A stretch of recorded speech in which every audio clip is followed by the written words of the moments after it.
Today we're going to be reviewing set 9448 Samurai Mech containing 452 pieces. This set retailed for $40 US. Now if you want to purchase this set today, on average new it's going to cost you $139 US, and if you want to purchase it used, on average it's going to cost you $57 US. Taking a look at our minifigures, we first have the Serpentine. Now going from left to right, we have a frontal view of Snike and then Baitar. And in the middle of both of them, we have one of the collectibles of this wave, which is the Constricti Fangblade. Here we have a back view for both minifigures, then another back view without headgear for Snike, and finally a front view without headgear. From there, we move on to the good guys of the set, where we have a frontal view of our final minifigure, that being Samurai X. We then have a back view for Samurai X, then a back view without headgear revealing an alternate face, and finally another frontal view showing the main face that Samurai X has right now. From there, we can take a look at our side build. Now this side build isn't very complicated at all. In fact, most side builds tend to be very simple. But what excites me about this side build is the fact that it has a mechanism in it. Now the mechanism has to do with this wooden tub here. So let me go ahead and show that mechanism. So let's have this Beryllium frame here. And we're going to take one of our minifigures. We're going to take Snike here, and we're going to have him, laying in there. And the way that this works is you push this with enough force, and Snike goes, he goes on a trip. So let's demonstrate that here. And there he goes. So again, that was a demonstration of the mechanism in this side build, which I am quite the big fan of. Finally, we can take a look at the Samurai Mech. Now, as always, we're going to start off with the aesthetics. So, taking a look at the color scheme first, you can see that the mech is rocking a bright red with a dark red as the two main colors. Then we move on to gold being the main accent color, and then black being the secondary accent color, with black also adding to the mechanical portions of the build, as well as various tones of gray in other areas. Moving on from there, let's take a look at the 11 stickers that this set possesses. Now we're going to start off with the legs here. So we have 1, 2, 3, 4 stickers right there, all adding to the texture of those areas. From there, we have one here and another here for a total of 6, if I can show that a little bit better. And that's adding to textures of those areas. From there, we can move to the arms. So we have one here, and then the other one is on the other arm right here. That's for a total of 8. Then from there, we move on to this little area right here. That is a sticker. And then we have this up here, another sticker. And finally, up here, we have the last sticker for a total of 11 stickers. Moving on from there, I wanted to take a look at the mobility that this mech has to offer, because again, I think it is very important for any type of mech or large humanoid creature, or really any type of toy, to have a level of articulation to it. So starting off with the legs here, let's bring it in for a closer look. So you can see that we can move these legs back pretty far there, and we can bring them forward pretty far there as well.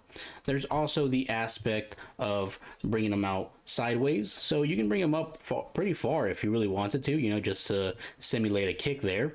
From there, we also have the feet here. So the feet are on ball joints there, but you can rotate them pretty well.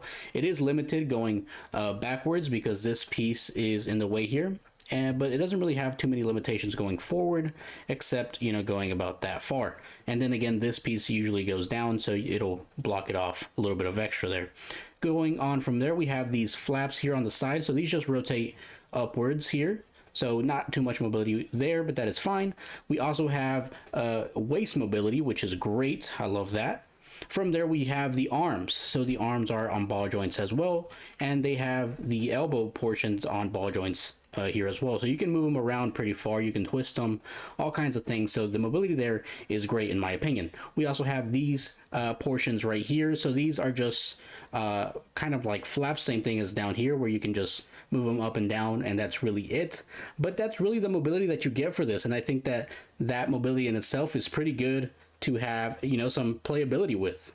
Finally, we're going to take a look at the functionalities advertised on the back of the box for this mech. Now, as always, we're going to start with the worst functionality in my opinion and move to what I would consider the best functionality. So, taking a look at our first functionality, it has to deal with this spinner piece right here. So, essentially, you can take this off and use it to customize a spinner. Now, you don't get a spinner with this set at all, so I don't know why they included this as a functionality for this, because, they just don't include a spinner. It's something you have to buy separately, so it's not something you can implement if you only buy this set. Now from there, we're going to take a look at the claw hand here. So we can bring him a little bit closer here, or her, whichever you want to gender this mech as. And we can take Snike here, who's going to be our guinea pig, and we're going to put him in the claw hand. And that's how he looks fully grabbed by the mech. So I think that this addition is very nice. It just gives it more creativity and lets you play with the mech a little bit more versus just, articulating it in any way that you want to. So this just, adds more to it in my opinion. Now from there, we're going to take a look at the next function, which has to do with this right here. This cannon takes a certain amount of ammunition, which is not loaded right now because I wanted to take a look at it. So here is the ammunition that this cannon takes. So we can go ahead and load that in there. And we can turn around this mech and shoot it at the wall. So you do have to aim or, angle the cannon a little bit backwards here, and you just pull this and shoot. And there goes the piece, but that is how that mechanism works for this mech. From there, we can take a look at the next functionality, which is one that we have already seen, and it is essentially the ability to rotate at the midpoint here. So you can rotate this mech full 360 at the waist area, as you can see. So that is the next functionality, and the reason that I rank that higher than the cannon is because it just adds to the action poses that you could have with this particular mech. Finally, we can take a look at the last functionality. So the last functionality has to deal with the cockpit area. So the cockpit area is able to open up in two ways. So you can open up this front area here and you get a little bit of access there. You just get some view to that interior, but you can also open it up by pushing this whole back piece backwards in this manner, and then you gain this much more access. So I just think that's, the coolest functionality, mainly because, it just gives you such a large amount of access. So it's only able to really sit one minifigure in there. And I prefer to have my minifigure standing in here just because it's a little bit easier to do it that way. So we're going to take Samurai X here, and we're going to stand her or him, we don't know, in the front area there. And that's how they're going to look in there. And then you can close this off right here. And you might want to push this down a little bit, to be honest.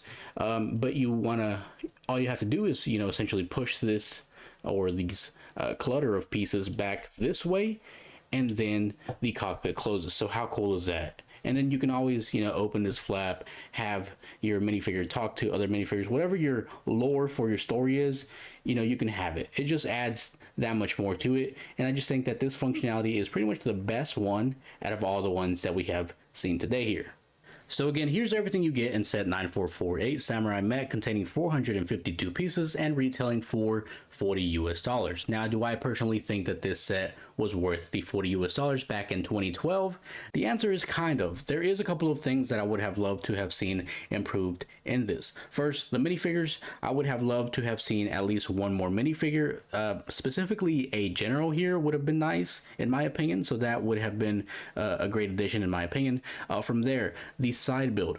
The actual mechanism is great. I just wish that they would have, increased the height by 1 so that you can get more of an arch with the catapult aspect of that mechanism. Now from there, there's the actual mech. From the front, this mech looks great, right? In my opinion, this looks great. The only issue I have is this hand not having, any claws like this hand. I just think that they could have included that very easily, and it would have added more to the symmetry of it, in my opinion. I think here that symmetry would have been very important. From there, something that I didn't talk about enough is the back. So, taking a look at this back, do you see any issues here? Because I do. First, the upper back, perfectly fine for me. It's nice and full. It has builds in it. It's great. Okay, jetpack, cool. I love that. From there, lower back, not so good. I don't like that. I wish that it had a more full look there, in my opinion. The lower legs, where the hamstrings would be, again, seems very unfinished, in my opinion. So that's just something that I have an issue with. I just wish that, that for $40 they would have at least added something in there to make it seem more finished, in my opinion. It just seems like it, like they almost had enough, and they just didn't include the rest of the pieces, in my opinion. But for the most part, the mech itself is great. So again, this is one of those sets where I kind of struggle with the pricing because there's so much good in here, but there's just a little bit of bad that, you know, just kind of makes you want to take it down a little bit, in my opinion. So I think that the price range that I would have liked this to be at would have been like 38 instead of the 40, just because of the fact that there is a couple of things that they could have fixed, in my opinion, or if they would have fixed the, you know, the issues that I presented here, such as well, you know, having one extra minifigure is not really an issue, but I would have liked one extra minifigure, and then the catapult, and then just, you know, just adding to the back really was the main issue that I have. Just adding to the back, making it seem more finished. If they would have fixed that, I think it could have been worth the $40. But I think 38 seems more fair for this than 40, so I'm gonna stick with that. I think 38 is good for what we have here. But again, that has been my review of set 9448 Samurai Mech. And if you are enjoying the content, consider liking the video. And if you are enjoying the content and are not subscribed, consider subscribing. It is completely free and helps me out in the long run. Now, as always, I will see you guys in my next video.